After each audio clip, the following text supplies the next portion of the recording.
Hello friends, मैं राज विश्वकर्मा आपके अपने यूट्यूब चैनल टू शिक्षा क्लासेस में आपका एक बार फिर से स्वागत करता हूं। दोस्तों, जैसा कि पिछले एपिसोड में हम लोगों ने अधिगम के बारे में पढ़ा था, अधिगम के सिद्धांत क्या थे, अधिगम में आने वाली कठिनाइयाँ क्या थी, इन चीज़ों पर हम लोगों ने लगभग चर्चा कर लिया है। ठीक है दोस्तों, तो अब हमारा अगला जो टॉपिक है वो है शिक्षण। यहाँ हम जानेंगे कि शिक्षण क्या है, शिक्षण के कौन कौन से सिद्धांत हैं और कौन कौन से प्रमुख शिक्षण विधियाँ हैं, उनके जनक कौन हैं, इनके बारे में थोड़े हम डिटेल में चर्चा करते हैं। तो दोस्तों, शुरू करते हैं हम शिक्षण से।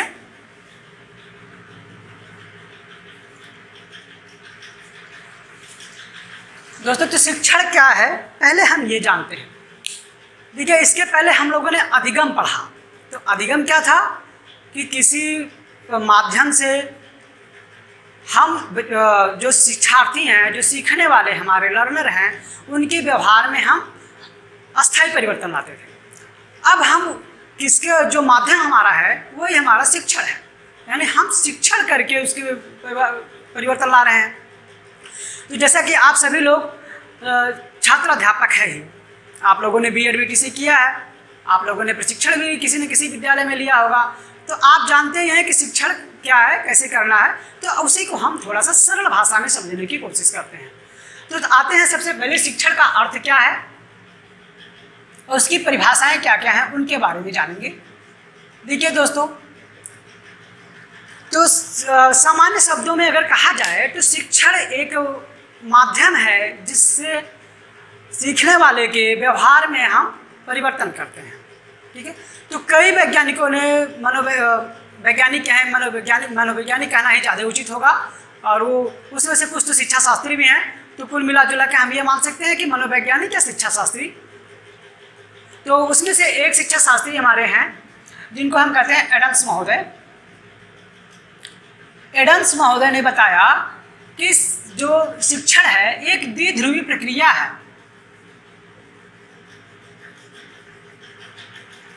शिक्षण एक द्विध्रुवी प्रक्रिया है।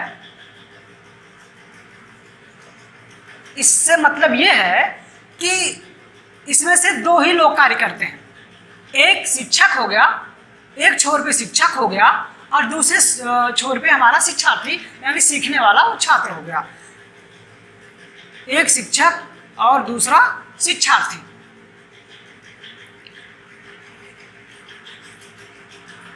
इस नियम के अंतर्गत दो ही लोग हैं, एक अंतःक्रिया जो संप्रेषण के माध्यम से अंतःक्रिया करते हैं, यानी एक के द्वारा बताई गई चीज़ों को दूसरा ग्रहण करता है। ठीक, हमारे जो अगले मनोवैज्ञानिक हैं जॉन डेवी, उन्होंने कहा, जॉन डेवी की परिभाषा को जानते हैं। जॉन डेवी महोदय ने कहा कि जो शिक्षण है ना वो द्विध्रुवी प्रक्रिया नहीं है, वो एक त्रिध्रुवी प्रक्रिया है।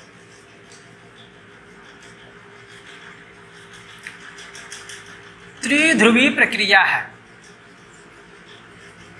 उन्होंने इसकी व्याख्या इस प्रकार की कि अभी तक तो हमने द्विध्रुवी प्रक्रिया में ये समझा कि एक तो शिक्षक हो गया, दूसरी तरफ शिक्षार्थी हो गया। तो उन्होंने कहा कि शिक्षक और शिक्षार्थी ही केवल इसमें शामिल नहीं होते हैं। शिक्षक जिन उद्देश्यों की प्राप्ति के लिए शिक्षार्थी को शिक्षा देता है वो भी शामिल होते हैं।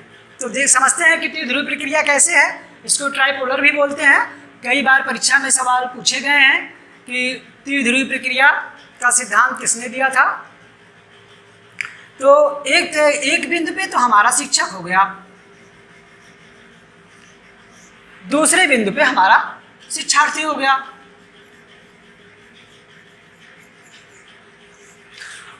और एक बिंदु जो हमारा होगा, तीसरा जो ध्रुव होगा वो होता है उद्देश्य।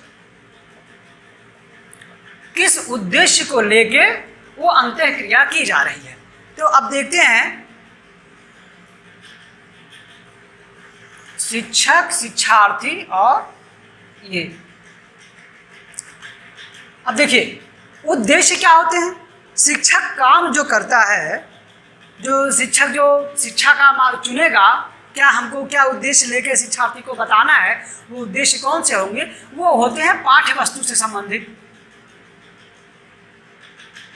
यानी वो पाठ्य वस्तु से कंटेंट को लेके अपना उद्देश्य बनाएगा और शिक्षार्थी के साथ अंतःक्रिया करेगा और ये शिक्षार्थी के व्यवहार में परिवर्तन लाएगा।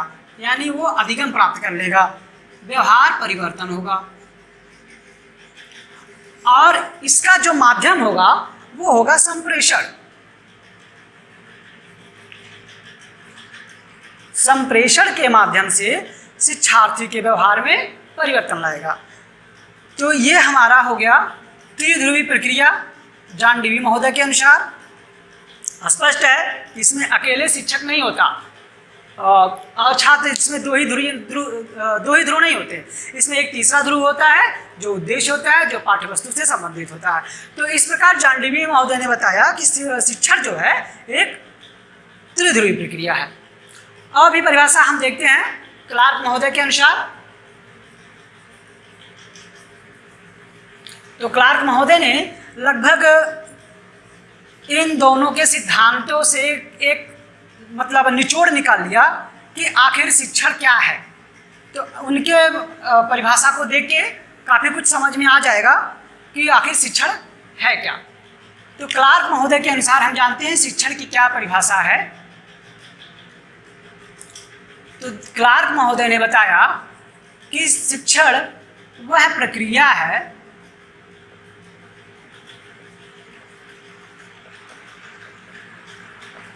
जिसके माध्यम से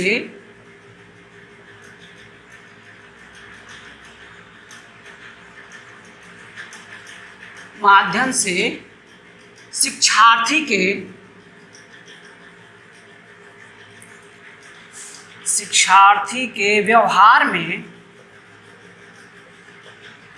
अपेक्षित परिवर्तन होता है। अपेक्षित परिवर्तन,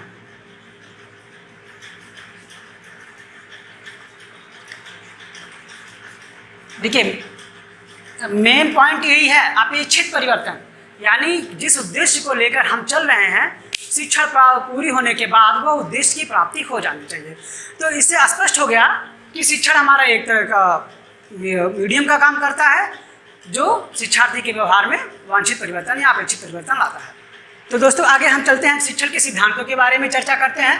तो कौन कौन से शिक्षण के सिद्धांत हैं? शिक्षण के सिद्धांत,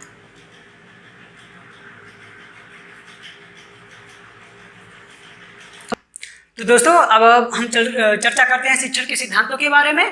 तो देखिए ये चार्ट आपके सामने प्रस्तुत है। तो शिक्षण के सिद्धांत को अगर हम देखें तो शिक्षण के सिद्धांत को मुख्यतः हम दो भागों में बांट दिए हैं। एक में हमारे सामान्य सिद्धांत है और दूसरे में हमारे मनोवैज्ञानिक सिद्धांत है।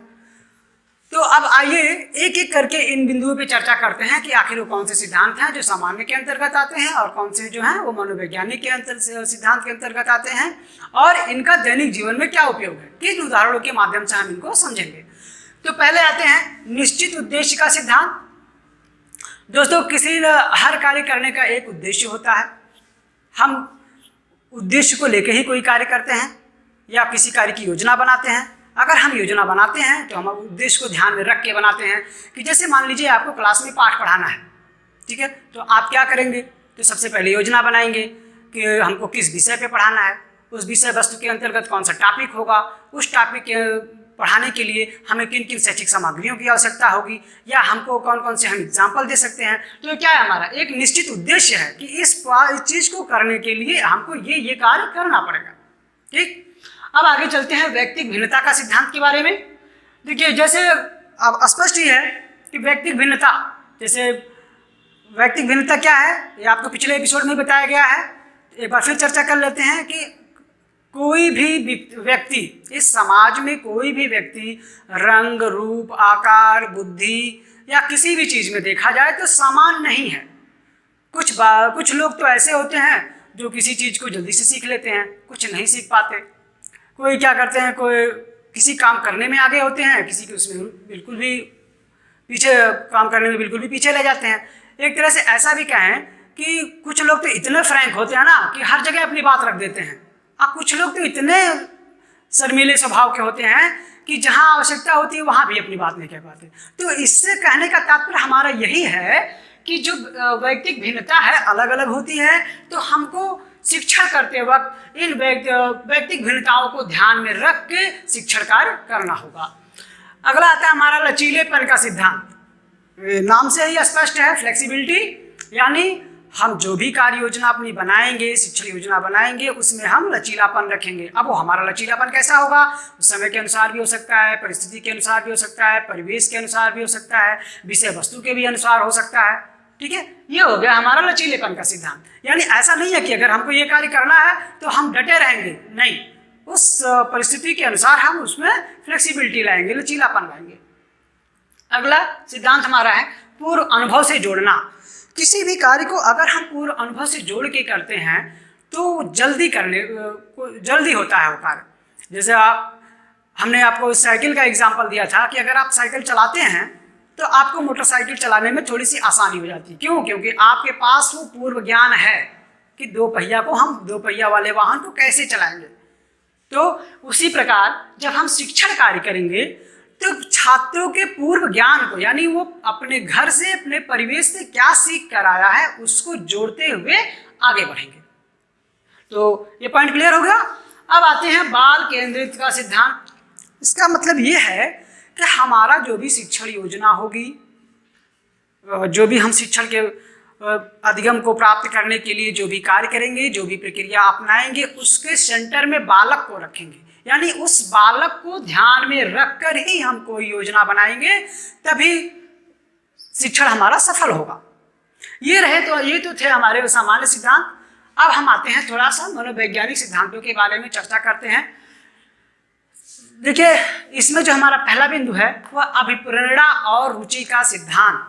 अधिगम के सिद्धांतों में तो आप लोगों ने पढ़ा ही था, है ना, कि जिस कार्य में हमारी रुचि होगी वही कार्य हम आसानी से करेंगे, अन्यथा कार्य नहीं करेंगे। अब दूसरी बात, अगर हमको अभिप्रेरणा मिल जाता है तो समझ लीजिए सोने पे सुहागा है ना। अभिप्रेरणा आपको दो तरह से समझ सकते हैं। अभिप्रेरणा को अगर देखा जाए तो अभिप्रेरणा हमको जो मोटिवेशन मिलता है वो दो तरह से, एक तो मिल जाता है हमारा शाब्दिक और एक अशाब्दिक।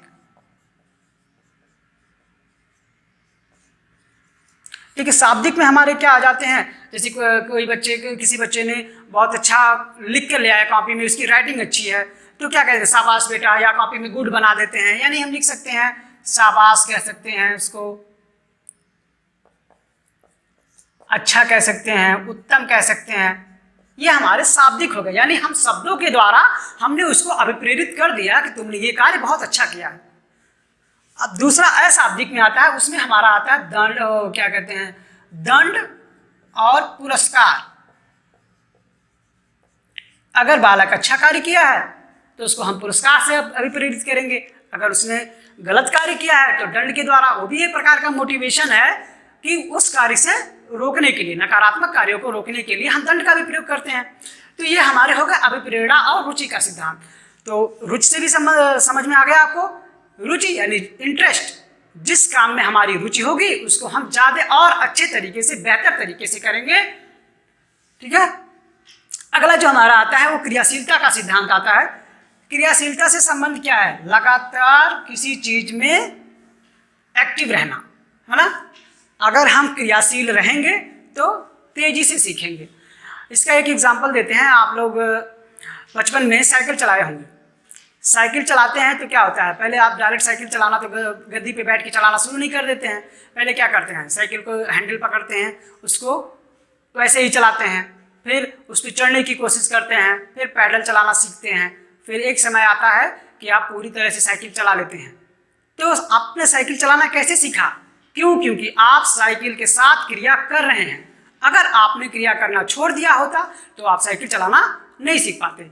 आप साइकिल चलाने के सीखने में आपको तमाम कठिनाइयाँ आई होंगी, हो सकता है आपको चोट भी लगी हो, है ना। लेकिन क्या है, आप कंटिन्यू उससे जुड़े रहे तो आप जल्दी से सीख पाए। तो क्रियाशीलता का सिद्धांत शिक्षण में यही बताता है कि आप उसमें लगे रहिए। अगर आप लगे रहेंगे तभी आप शिक्षण के उद्देश्यों की प्राप्ति कर पाएंगे। अब अगला आता है आवृत्ति या अभ्यास का सिद्धांत।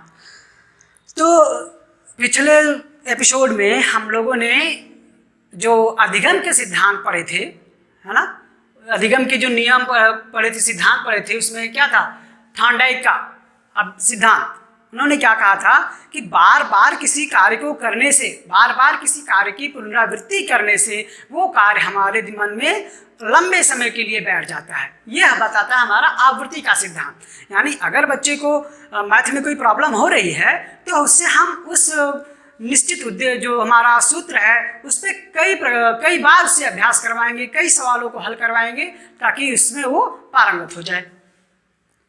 अब है पुनर्बलन का सिद्धांत। अब पुनर्बलन, रीइंफोर्समेंट, इसके बारे में भी हम पीछे एपिसोडों में चर्चा कर चुके हैं। अब यहाँ देखते हैं कि इस पुनर्बलन का सिद्धांत शिक्षण में किस प्रकार करेंगे। दोस्तों, पुनर्बलन क्या होता है? किसी कार्य को करने के प्रति हमारे अंदर एक उत्तेजना जगाता है। अगर हम अच्छा कार्य कर रहे हैं और हमें उसी समय थोड़ा सा मिला सपोर्ट तो हम उस कार्य को और अच्छे से करते हैं। अगर हम कोई कार्य गलत कर रहे हैं, उसी समय हमें रोका गया तो हम उस नकारात्मक गुण को नहीं सीखेंगे।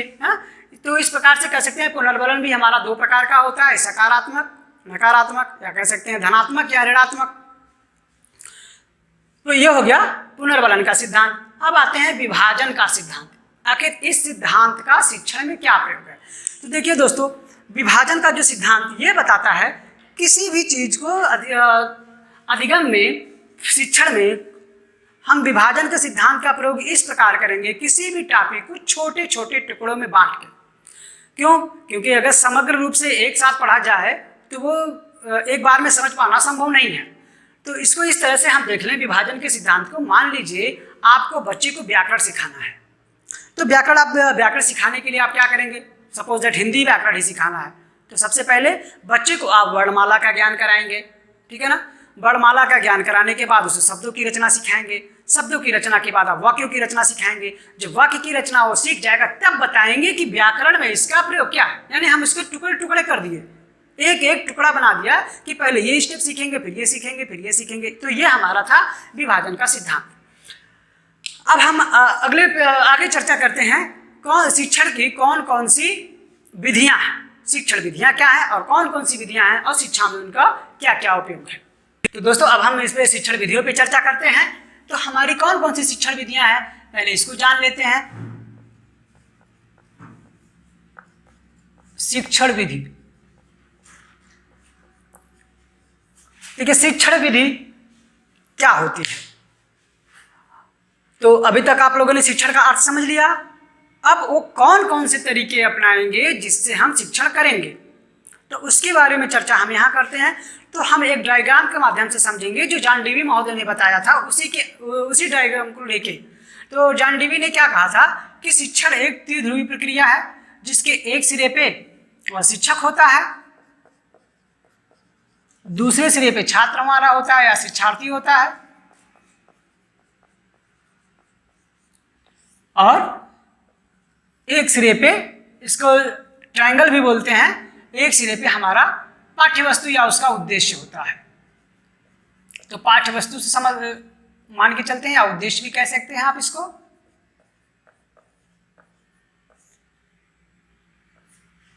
तो देखिए दोस्तों, ये शिक्षक हो गया एक कोने पे, दूसरे कोने पे हमारा शिक्षार्थी और तीसरे पे हमारा पाठ्य पुस्तक। यानी ये तीनों ध्रुव बन गए।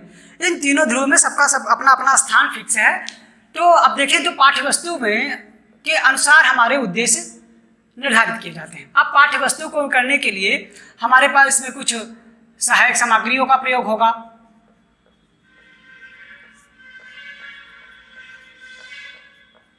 ठीक है। तो शिक्षक जो है अंतःक्रिया संप्रेषण के माध्यम से करता है। यानी जो हमारी अंतःक्रिया होगी वो संप्रेषण के माध्यम से होगी। तो संप्रेषण कैसे होगा? आप देखते हैं संप्रेषण कैसे होगा, वो जानते हैं कि ये जो संप्रेषण के माध्यम से हमारी अंतःक्रिया होगी, संप्रेषण के द्वारा अंतःक्रिया।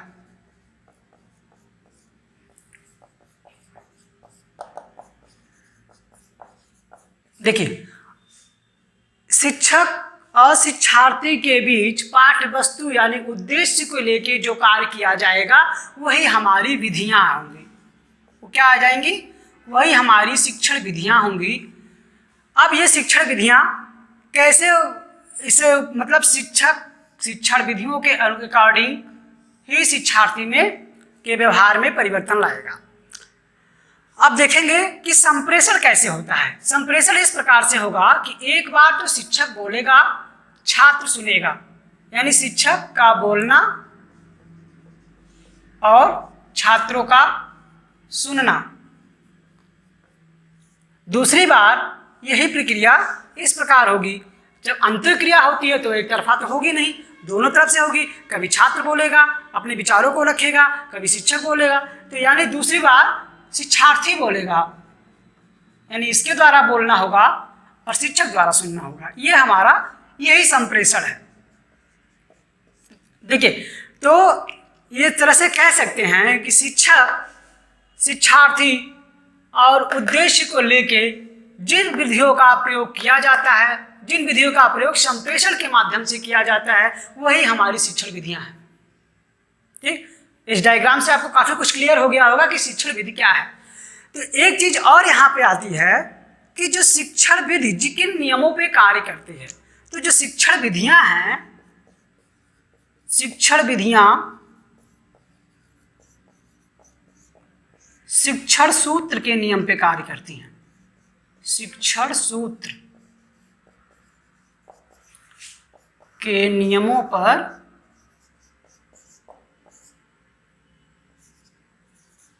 कार्य करती हैं।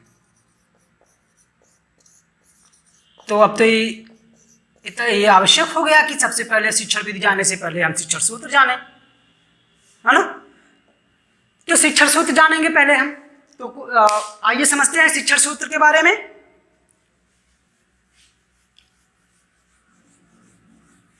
तो शिक्षण सूत्र जानने से पहले तो हम थोड़ा सा 2-3 पॉइंट है उसमें चर्चा कर लेते हैं कि शिक्षण विधियों की विशेषताएं क्या हैं। तो शिक्षण की विधि की जो विशेषताएं हैं उसको हम पॉइंट वाइज देखते हैं। देखिए, पहली विधि जो है, पहली जो विशेषता है, ये कह सकते हैं कि शिक्षण एक जटिल सामाजिक प्रक्रिया है। एक जटिल सामाजिक प्रक्रिया है।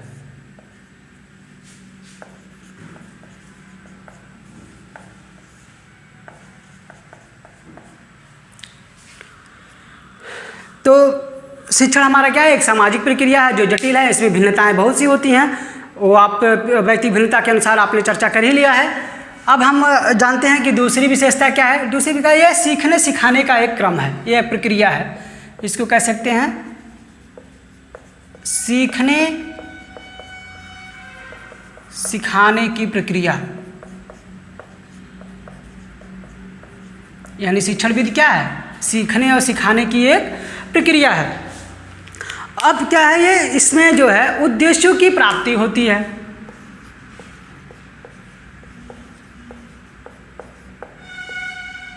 उद्देश्यों की प्राप्ति, यानी अगर उद्देश्य की प्राप्ति हुई तभी हमारे ये शिक्षण विधि सफल रही। और क्या कहते हैं, ये जो कार्य करती है ये मुख्यतः संप्रेषण के सिद्धांत पे कार्य करती है। संप्रेषण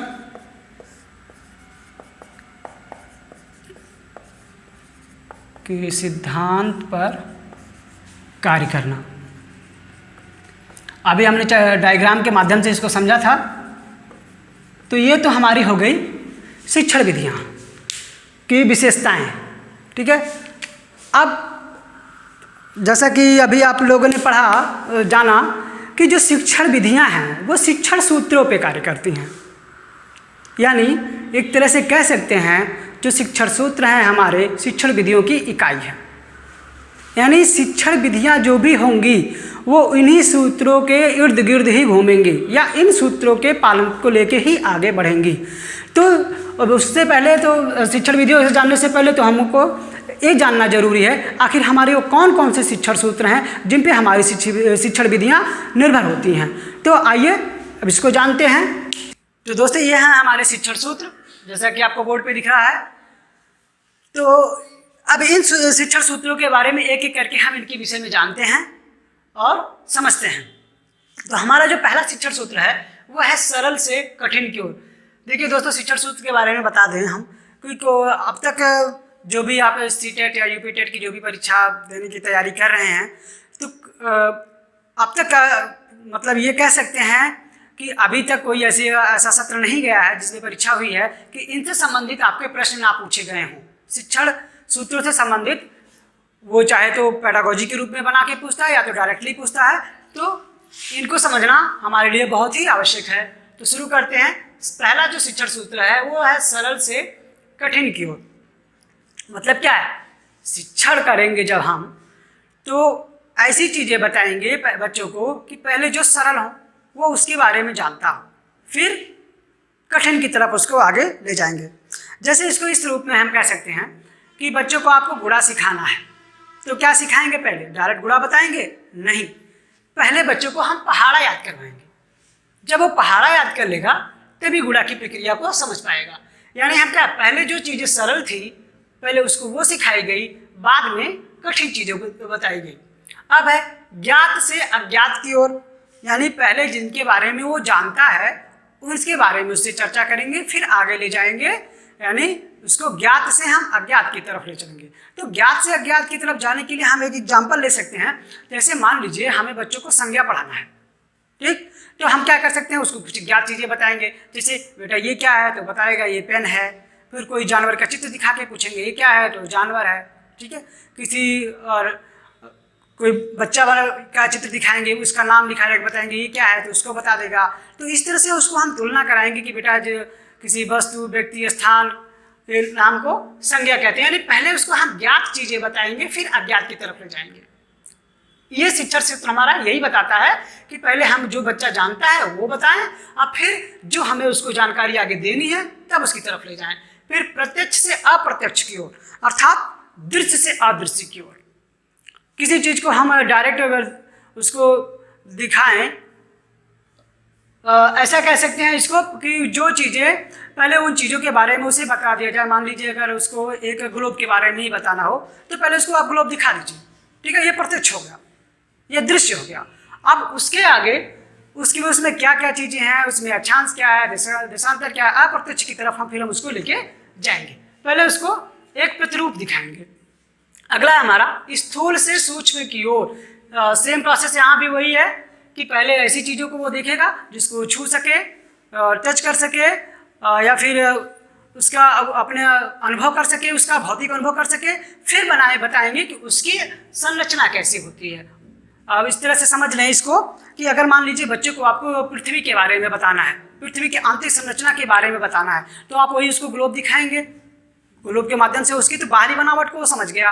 अब उसके अंदर कौन कौन से भागों में वो बटी हुई है, उसकी कितने लेयर है, वो बताने के लिए ये हो गया, आप उसको सूक्ष्म की तरफ ले गए। अगला हमारा जो शिक्षण सूत्र है वो है पूर्ण से अंश की ओर, ठीक। इसमें भी वही है कि पहले संपूर्ण भाग के बाद धीरे धीरे उसके पार्टों को जानेंगे।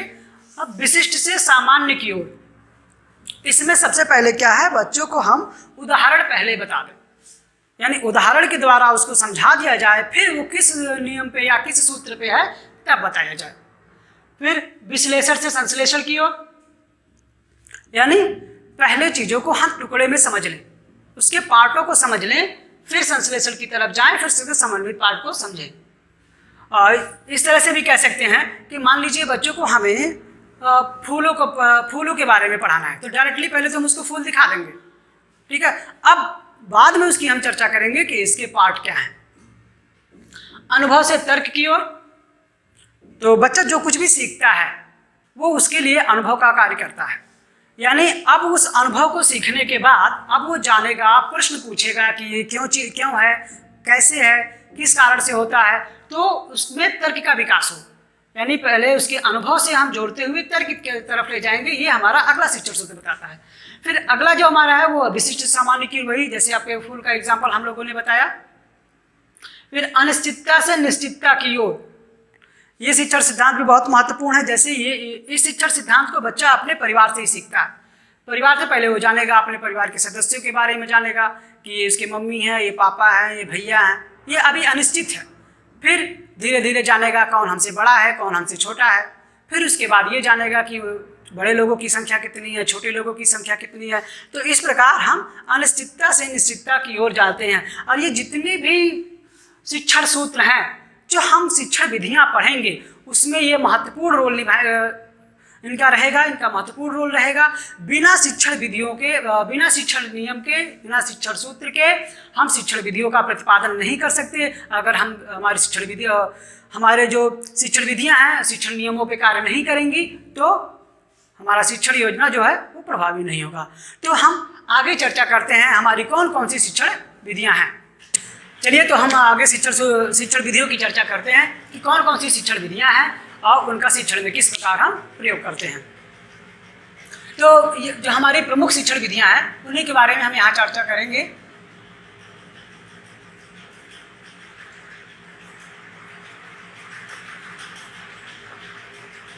शिक्षण विधियां, देखिए, तो हमारी पहली जो शिक्षण विधि आती है वो है प्रश्नोत्तर प्रविधि।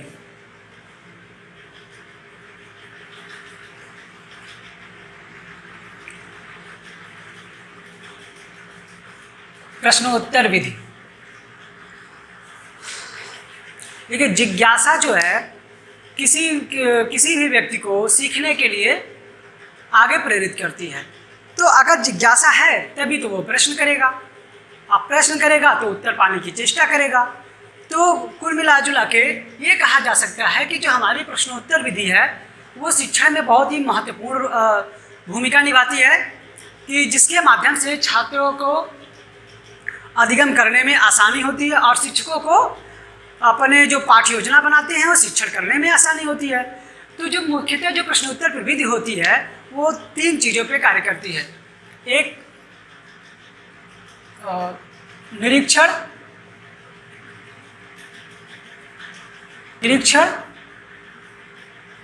अनुभव और परीक्षण। तो इस पर चर्चा करने से पहले हम ये जान लेते हैं कि इस जो विधि है इसके प्रतिपादक कौन थे। तो प्रश्नोत्तर प्रविधि की जो प्रतिपादक थे वो हमारे थे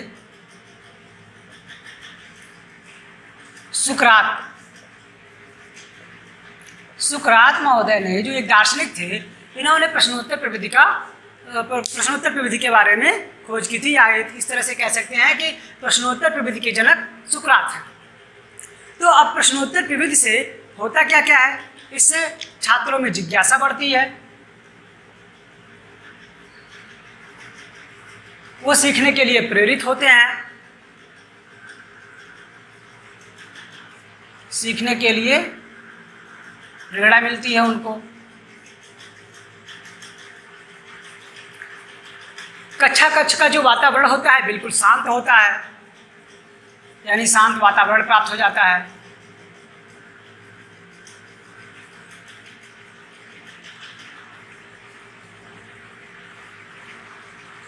और क्या होती है, एक जो प्रश्नोत्तर विधि होती है, ये प्रश्नों का जो हमारा होता है वो क्रमबद्ध, प्रश्नों का जो जुड़ाव होता है वो क्रमबद्ध होता है।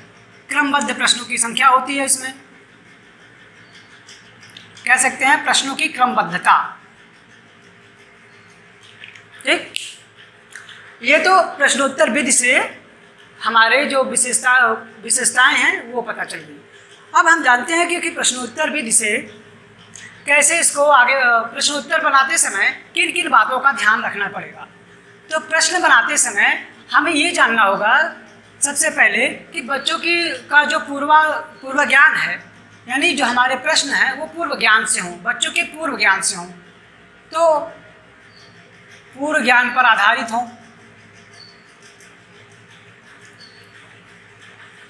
प्रश्नों का आपस में जुड़ाव हो, प्रश्नों का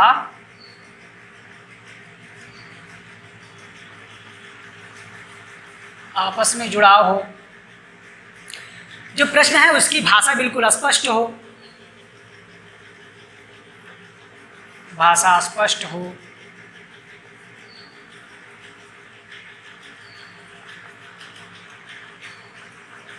निश्चित उद्देश्य वाले प्रश्न हो, यानी जो उनका उत्तर है वो डायरेक्ट हमको मिले,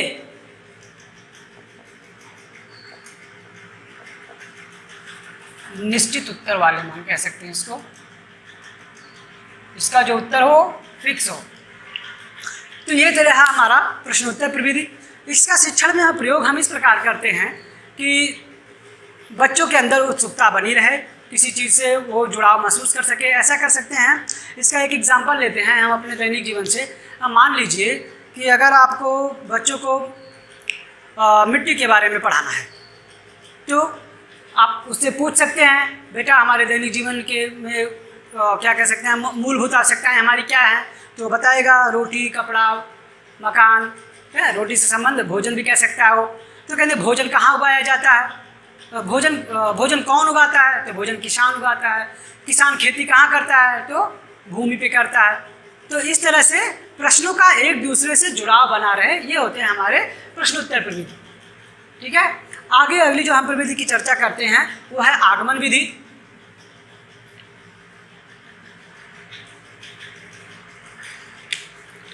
जो दूसरी विधि हमारी हो गई वो है आगमन।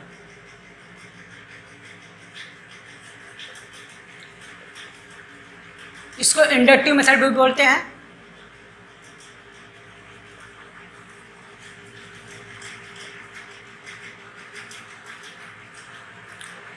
इसके जो प्रतिपादक हैं, वैसे तो देखा जाए इसके जो प्रतिपादक, अगर केवल आगमन विधि की बात की जाएगी तो इसके प्रतिपादक फ्रांसिस बेकन को माना जाता है, जो एक दार्शनिक थे। और कहीं कहीं बुक में आपको अरस्तु भी मिलेगा। तो अगर आगमन विधि अकेले पूछा जाए कि आगमन विधि के प्रतिपादक कौन है, तो उसमें हम फ्रांसिस बेकन को मानेंगे। लेकिन अगर आगमन और निगमन की बात की जाती है तो उसको हम अरस्तु को मानते हैं। तो आप इसमें बेकन ऑब्लिक अरस्तु कर सकते हैं। लेकिन ये ध्यान रखेंगे, हम बेकन को तभी मानेंगे जब उसमें केवल आगमन विधि की बात की जाती है। वैसे हर जगह आपको केवल अरस्तु ही मिलेंगे इसमें। तो आगमन विधि होती क्या है, किस सिद्धांत पे काम करती है, किस नियम पे काम करती है, वो जानते हैं। तो आगमन विधि होती है कि हमको पहले किसी चीज़ के बारे में एग्जाम्पल दिया जाता है। एग्जाम्पल देने के बाद तब नियम की तरफ आगे बढ़ते हैं। और जैसे अभी आपको बताए हम एग्जाम्पल कि हम संज्ञा की परिभाषा बताने के लिए, तो क्या है, पहले बच्चों को ऑब्वियसली वो चीज़ें दिखाई गई, पेन दिखाया गया, एक व्यक्ति दिखाया गया, जानवर का चित्र दिखाया गया, किसी जगह का चित्र दिखाया गया। पहले ये दिखाया गया कि इसको ये कि क्या चीज़ें हैं, फिर बाद में बताया गया कि इन चीज़ों को हम संज्ञा कहते हैं। ठीक है, तो वही है कि पहले हमने एग्जाम्पल दे दिया, एग्जाम्पल देने के बाद तब नियम की तरफ गए। तो इससे क्या होता है, एक हमारे किन किन उद्देश्यों की पूर्ति होती है। तो एक शिक्षण नियम का यहाँ पे पालन होगा, जो होगा विशिष्ट से सामान्य की ओर।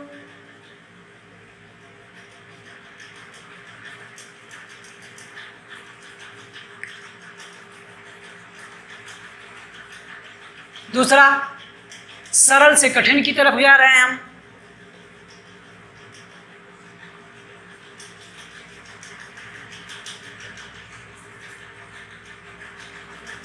ये भी कह सकते हैं, इसमें एक और शिक्षण सूत्र का प्रयोग हुआ है। तो जो अगला, जिसमें अगले शिक्षण सूत्र का जो पालन हो रहा है वो हो रहा है दृश्य से अदृश्य की ओर। दृश्य से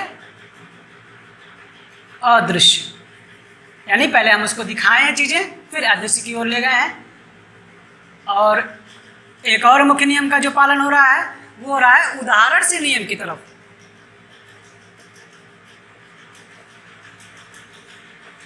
उदाहरण से नियम की तरफ।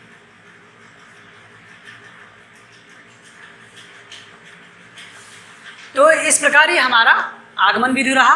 अब हम आगे जानते हैं निगमन, अगली विधि के बारे में, जिसका नाम है निगमन विधि। ये हमारा दूसरे नंबर की विधि थी, निगमन विधि। इसको डिडक्टिव मेथड भी बोलते हैं।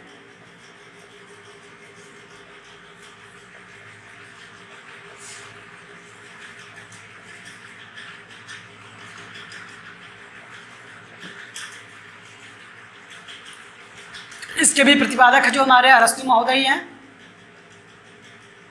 आप जानते हैं कि निगमन विधि में शिक्षण कार्य कैसे होता है।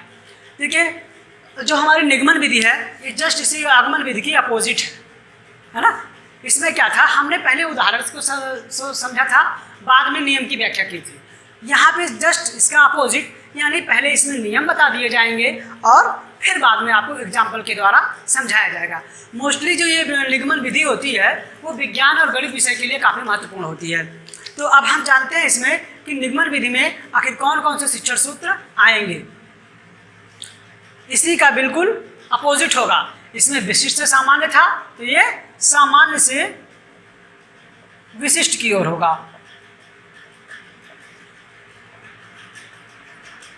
सामान्य से विशिष्ट की ओर।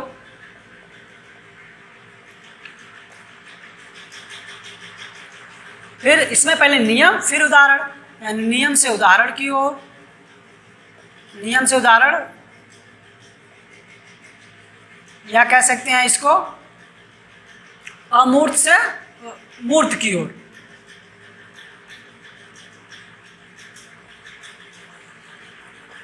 अमूर्त से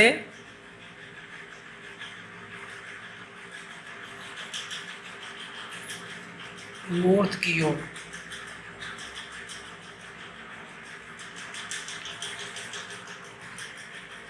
और दृश्य से अदृश्य था, यहाँ पे उल्टा इसी का होगा, अदृश्य से दृश्य की तरफ।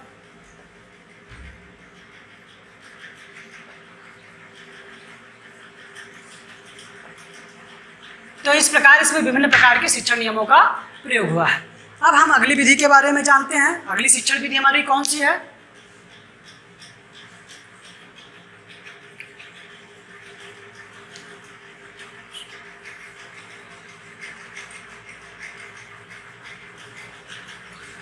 जो हमारी अगली और चौथी नंबर की शिक्षण विधि है, जो हमारी अगली विधि है, शिक्षण विधि है, वह है प्रोजेक्ट विधि। इसके जो जनक माने जाते हैं, वैसे तो जॉन डीवी को माना जाता है, लेकिन किलपैट्रिक को ही मुख्य रूप से इनका ही नाम आता है। तो इनके जो प्रतिपादक हैं उनको कैसे किलपैट्रिक महोदय हैं।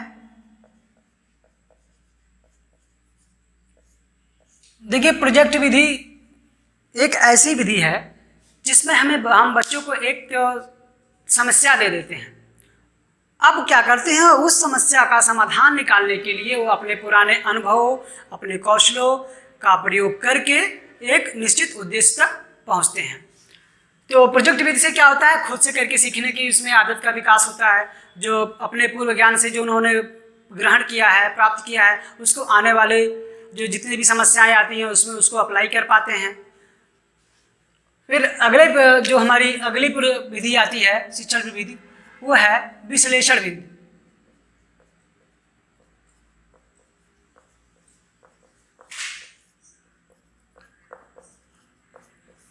विश्लेषण विधि में क्या होता है कि हम किसी चीज को समझने के लिए पहले उसके छोटे छोटे अंश बना लेते हैं, यानी अंश से हम पूर्ण की तरफ जाते हैं। इसमें किस शिक्षण सूत्र का पालन हुआ?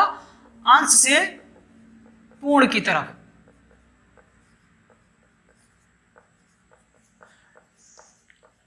जैसा कि अभी एग्जाम्पल के रूप में बताया गया कि हम अगर किसी को भाषा सिखाना है तो क्या करेंगे, पहले उसके छोटे छोटे अंश को बनाएंगे, यानी पहले उसको शब्द ज्ञान, फिर अक्षर ज्ञान, पहले फिर उसके बाद शब्दों की संरचना, फिर वाक्यों की संरचना, तब बताएंगे कि उसका व्याकरण में क्या क्या प्रयोग है। ठीक है, ये तो हमारा हो गया विश्लेषण विधि, यानी छोटे छोटे अंश से पूर्णता की तरफ। और अगली जो शिक्षण प्रविधि है वो है संश्लेषण विधि। संश्लेषण प्रविधि या विधि, इसको समन्वय विधि भी बोलते हैं। तो ये इसमें क्या होता है, ये जस्ट विश्लेषण विधि का अपोजिट है, यानी इन दो इसमें एक साथ लेके इसका मतलब छोटे छोटे जो अंश हैं उनकी तुलना, इसमें हम अंश से पूर्ण की तरफ चल रहे थे, तो इसमें संश्लेषण विधि में क्या होगा कि इस बाकी समस्त चीजों को हम एक साथ लेके चलेंगे, उनका समन्वय स्थापित करके चलेंगे। ठीक, अगली जो हमारी शिक्षण विधि आती है वो आती है किंडरगार्टन।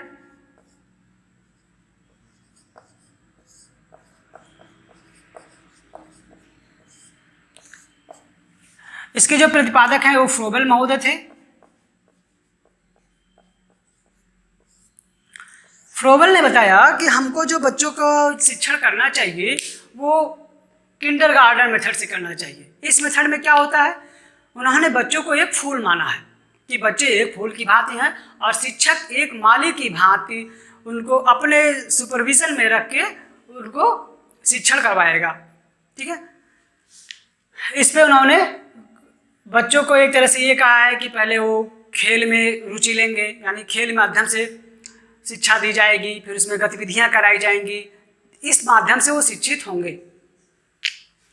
जो अगली हमारी शिक्षण विधि आती है वो है मॉन्टेसरी विधि।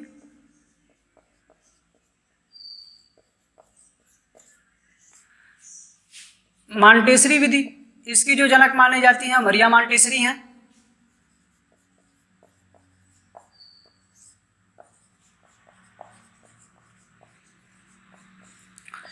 इन्होंने ये माना है कि जो शिक्षण किया जाएगा उसमें बच्चों की ज्ञानेंद्रियों और कर्मेंद्रियों पे पहले कार्य होगा, यानी उनकी जो कर्मेंद्रियां हैं और ज्ञानेंद्रियां पहले इस पे कार्य कराया जाएगा और बाद में भाषा की शिक्षा दी जाएगी।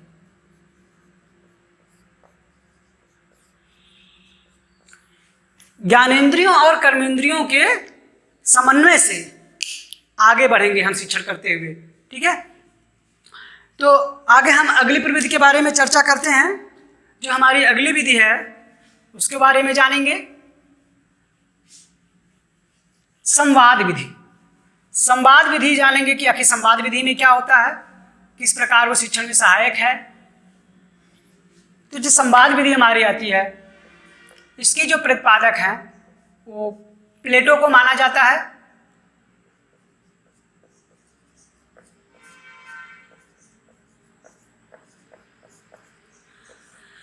इसमें क्या होता है, किसी एक बिंदु पे दो लोगों को आमंत्रित करके चर्चा कराई जाती है, इसको वाद विवाद भी बोलते हैं। उसमें बच्चे जो होते हैं इसके माध्यम से अपने जो भी विचार हैं, जो भी अनुभव हैं वो साझा करते हैं एक दूसरे से। कोई उनके पक्ष में होगा, कोई विपक्ष में होगा।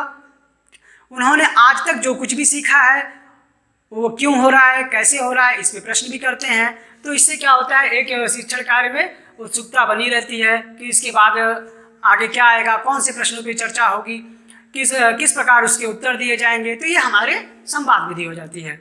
फिर अगली जो हमारी प्रविधि आती है वह अभिक्रमित अनुदेशन।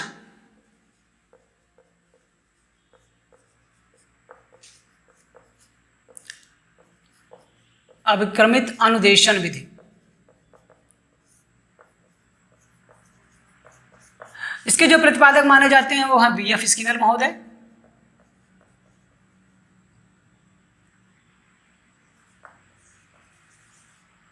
इन्होंने माना है कि अभिक्रमित अनुदेशन में बच्चे जो कुछ भी अगर गलती कर रहे हैं, सीखने में गलती कर रहे हैं, तो उनको उसी समय रोक दिया जाए।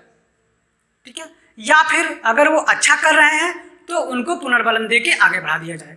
बस ये है हमारा अभिक्रमित अनुदेशन। यानी हम इस प्रकार शिक्षण करेंगे कि जिससे अगर बच्चों को हम कुछ सिखा रहे हैं तो उनको अपने सुपरविजन में रख के अवलोकन करके आगे इस प्रकार से उनको गाइड करेंगे कि वो अगर गलती कर रहे हैं तो उनको वहीं रोक दिया जाए ताकि इस गलती को आगे ना बढ़ा सकें, और अगर वो अच्छा कर रहे हैं तो पुनर्बलन दे के उनको प्रोत्साहित किया जाए। ये हमारी हो गई अभिक्रमित अनुदेशन विधि। अब अवलोकन विधि भी आती है इसमें।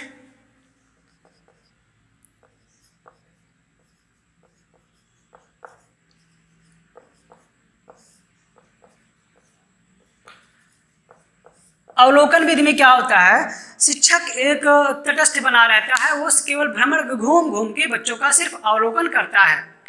इसमें शिक्षक की भूमिका बिल्कुल एक तरह से कह सकते हैं कि वो अपने द्वारा कुछ इंस्ट्रक्शन नहीं देता है और अवलोकन करता है, और जहाँ बच्चे गलती कर रहे होते हैं यहाँ तो उनको सजेशन देगा, या फिर वो तटस्थ बना रहेगा, वो देखेगा, उनके कार्य प्रणाली को देखेगा, वो किस प्रकार के कार्य कर रहे हैं, क्या वो सही दिशा में जा रहे हैं कि नहीं जा रहे हैं। उसके बाद उपचारात्मक शिक्षा के द्वारा इसको आगे बढ़ाया जाएगा। तो दोस्तों ये हमारे हो गए कुछ प्रमुख शिक्षण विधियाँ। इसमें अगर देखा जाए तो बहुत सी किताबों में आपको बहुत प्रकार की विधियाँ मिलेगी, जैसे व्याख्या विधि हो गई, दृष्टांत विधि हो गई, इस तरह से कह सकते हैं कि अनेक प्रकार की जो विधियां हैं वे सिंपली केवल बता दी गई हैं कि कैसे कैसे उनके प्रयोग की जाती हैं, लेकिन हमें यहाँ पे ये जानना है कि इन शिक्षण विधियों के प्रतिपादक भी कौन हैं और क्यों उन्होंने वो शिक्षण विधियाँ दी हैं। इसलिए हमें इस प्रकार की शिक्षण विधियों का पढ़ना बहुत जरूरी है। इसमें आगे हम देख लेते हैं शिक्षण विधियों में। अभी एक और शिक्षण विधि है हमारी जो हर्बर्ट की महोदय ने दिया था, उसके बारे में जानते हैं। इसको बोलते हैं हर्बर्ट विधि या फिर पंच प्रणाली विधि।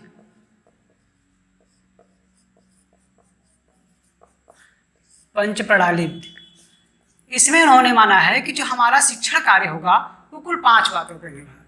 इसके जो प्रतिपादक रहे हैं वो हर्बर्ट महोदय रहे हैं। इन्होंने शिक्षण को कुल 5 भागों पर डिपेंड माना है।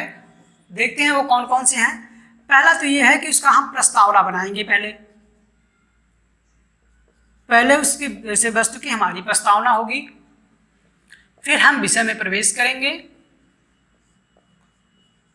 उसके बाद उसका तुलनात्मक अध्ययन करेंगे,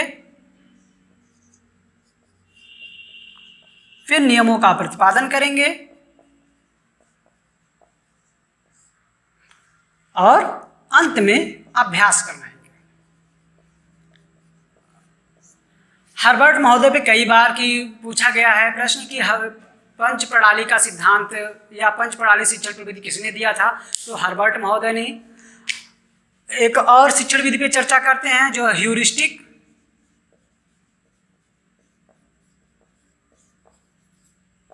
या फिर इसको खोज या अन्वेषण विधि भी कहते हैं।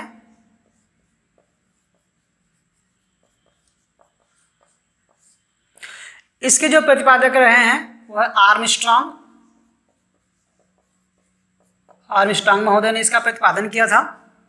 देखिए इसमें क्या होता है, किसी चीज को शिक्षार्थी खुद ही खोज के द्वारा, यानी उसको एक टास्क दिया जाता है जिससे टास्क में वो अपने अनुभव का प्रयोग करते हुए वहाँ के तक पहुँचता है और वो उसने क्या निष्कर्ष निकाला उससे उस सिद्धांतों पे ये शिक्षण विधियाँ कार्य करती हैं। तो दोस्तों ये हो गए हमारे कुछ प्रमुख सिद्धांत। इसमें और भी कुछ सिद्धांत हो सकते हैं, आप उसको बुक से रेफर कर सकते हैं, लेकिन ये मुख्यतः सिद्धांत वो सिद्धांत थे जो अक्सर परीक्षा के दृष्टिकोण से पूछे गए हैं। अब हम एक नज़र डालेंगे एक साथ उन सभी सिद्धांतों पे और उनके प्रतिपादकों पे, ताकि आपको आसानी से क्लियर हो जाए। तो हम इसको देखते हैं आगे। तो दोस्तों अभी तक हम लोगों ने जितने शिक्षण विधियों के बारे में पढ़ा उसका हमने एक समराइज वे में बना दिया कि कुछ महत्वपूर्ण शिक्षक विधियां और उनके जनक। अक्सर इस पे प्रश्न पूछे जाते हैं, हर परीक्षा में लगभग पूछे जाते हैं। तो अब हम आगे जानते हैं कि कौन कौन सी शिक्षण विधि है, उसके जनक कौन है। एक समराइज वे में इसको पढ़ लेते हैं और आप चाहें तो इसका स्क्रीनशॉट भी ले सकते हैं, ये आपको हमेशा काम आएगा। तो जानते हैं आगमन निगमन विधि, इसके अरस्तु थे। आगमन विधि अरस्तु और निगमन विधि को भी अरस्तु ने ही माना है। वैसे यहाँ पे अगर आगमन विधि में उनकी चर्चा आती है बेकन की, तो बेकन को ही मानेंगे हम लोग। फिर आते हैं प्रश्नोत्तर विधि, इसके प्रतिपादक जो रहे हैं वो सुकरात रहे हैं। फिर प्रोजेक्ट विधि, किलपैट्रिक। डाल्टन विधि का जो प्रतिपादक थे वो है कुमारी हेलन पार्कहर्स्ट। फिर पंच प्रणाली या हर्बर्ट प्रणाली के भी नाम से जाना जाता है, इसको हर्बर्ट महोदय इसके प्रतिपादक रहे हैं। Kindergarten, Froebel. Heuristic method, Armstrong. और संवाद विधि का जो प्रतिपादक है वो है प्लेटो। अवलोकन विधि को सिम्पसन महोदय ने दिया और खेल विधि को कॉल्डवेल कुक। ये हमारे प्रमुख शिक्षण विधियां हैं। इन शिक्षण विधियों में से आपको निश्चित है एक न एक प्रश्न तो आना अनिवार्य है, निश्चित है। यानी आप जो आगामी परीक्षा देंगे टेट या सी टेट की, तो इसमें से आपको एक प्रश्न तो जरूर मिलेगा। तो आप इसका स्क्रीनशॉट ले सकते हैं, स्क्रीनशॉट इसका ले लीजिए। फिर आगे हम अगले टॉपिक पे चर्चा करते हैं।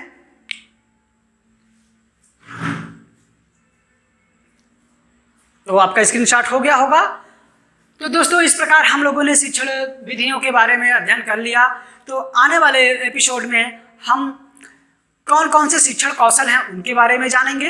ये भी बहुत महत्वपूर्ण है क्योंकि आप एक तरह से छात्र अध्यापक हैं। आने वाले समय में आप अध्यापक बनेंगे और आपको अपनी शिक्षण योजना में इन कौशलों का, इन विधियों का प्रयोग करना बहुत ज़रूरी होगा।